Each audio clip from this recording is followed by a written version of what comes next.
Comprising of one-fifth of the world's population, China has a major impact to the entire world.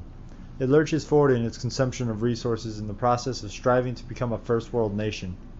One cannot blame them for their aspirations, as they are merely following our own ignorant example.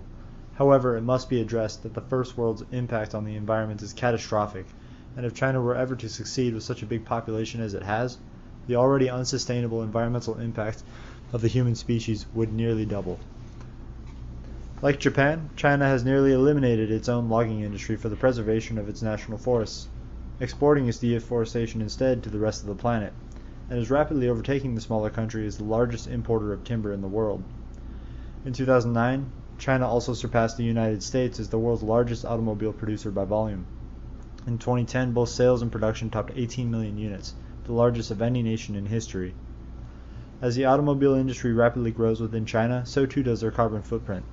The combined effect of their exported deforestation and behemoth automobile industry is causing China's relationship to the natural world to appear much like a cigarette in the mouth of a dying lung cancer patient. China will certainly not tolerate being told not to aspire to first world levels, but the world simply cannot sustain China and other third world countries joining us in our foolish state of rampant resource consumption. Hope is bleak for the country containing 7 of the 10 most polluted cities in the world, but there are accelerating environmental protection policies constantly being put into place as the government starts to realize their predicament. A large green wall of trees, for example, is being built to combat desertification and protect Beijing from the ever more prevalent sandstorms. Emission standards are now equal to that of the European Union, and the Grain to Green program, which began in the year 2000, gives grain subsidies to farmers willing to convert their cropland to forest, thereby reducing the agricultural use of environmentally sensitive steep hillsides.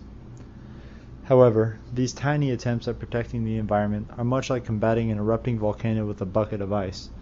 Collapse's author Jared Diamond is of the opinion that the best case scenario for China's future is for the government to recognize how dire the situation is and impose some real environmental policies as bold and effectively carried out as their brutal one-child law.